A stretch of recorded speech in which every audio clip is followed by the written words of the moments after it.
Hi everyone, I'm Sarah Ockwell-Smith. Today I want to talk about what to expect from your child's behaviour when they return to school or start school for the first time. So it doesn't matter if you have a brand new school starter or you have a child returning to school after the summer break. What I'm going to be talking about here is what to expect of their behaviour, not necessarily at school, but when they come home from school in the evenings and at the weekends. Now, what we often find when children return to school and when they start school for the first time is that the behaviour at home gets quite difficult. Now, there are certain behaviours that you see very often in this situation. The first is that their sleep gets worse, so you tend to see a bit of a regression on sleep. So they either procrastinate going to bed, they find bedtime really hard, they wake up a lot more, they have more nightmares, or they're just sort of really resisting being away from you at bedtime, needing to be with you, coming into your room more and more.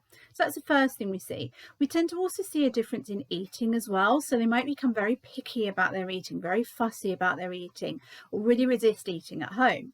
The other thing that we tend to see is a real regression in behaviour. So in terms of the way that they speak to you, you'll see more sort of back chat and rudeness or more sulking. And often they don't really want to chat with you, they'll sometimes be a bit more withdrawn. But what we also see a lot of is a lot more tantrums and a lot more kind of explosive behaviour. So that's including the tantrums, but also things like hitting out or biting or lashing out at you. Now, the reason that this happens, actually, the reason that all of this difficult behaviour is actually a good sign. And I know that sounds really crazy and you're thinking, but it's not good. And what you will often find if you talk to their teacher at school is the teacher will say, actually, no, they're really well behaved, they're great, they're really calm, they're really quiet, they do exactly what we ask them to do. And you're left thinking, well, why are they so difficult at home? So this is something known as after school restraint collapse, or just restraint collapse, because actually it can happen elsewhere. It can happen if they're at nursery or preschool. It can happen if you're separated and you're co-parenting and the child goes to stay with the other parent for the weekend. So it's not just a school-related issue. Restraint collapse can happen anywhere. But what it is in a nutshell is basically that the child spends all day being good. They hold in all these big difficult feelings and they're little superstars.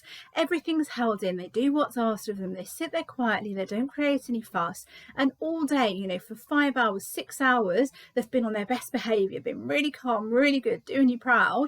And then they get home and all of that emotion that's been pent up all day, all of those big feelings, all of the things that they didn't say and the tears that they didn't release at school come tumbling out all of a sudden when they get home with you. And what you will often see is huge explosive tantrums, lots of back chat, violent lashing out behaviour, or just generally tricky, difficult behaviour at home. And this is all because they've been holding it in all day at school. And when they get home, they feel safe to be authentic with you. They know that you'll love them regardless. They know that they can be themselves. They know that they can let these big feelings out with you at home and they won't get into trouble. So actually, it's the best compliment that they can give you for your parenting, but it's really hard to cope with as parents. So what should we do? Really, the answer here is time and patience. The worst thing that we could do would be to punish them for this behaviour at home, because home is their safe place. Home is the place where they can let it all out. And then if we go in sort of heavy-handed with the discipline or punishing them at home, what we're basically saying is actually home isn't safe either. There's nowhere that you can let your feelings out. And obviously we don't want to go down that route, because that ends up very difficult when they're older or in the teen years and they realise there's nowhere safe to let these big emotions out. So we don't want to prevent that. You don't want to discipline them or reward them if they're well behaved at home. What we really need to do is just basically understand it and understand that you are their safe place and how can I make them feel safer. So reining on telling them off, reining on the discipline, and just listen to them, encourage them to let the feelings out. Say, I know you've been through a lot, you've got these big feelings, it's okay, I'm safe, you're safe, you can let them out with me. And what you'll tend to find is it's really transient. You tend to see it for maybe the first month when they go back to school or when they start school, and you may get a little bit of a resurgence of it after half term or after the December break or the March break. And just like with the summer break, really, they spend time at home and then they go back and you'll see a bit of a resurgence of it, but it is transient. It will pass.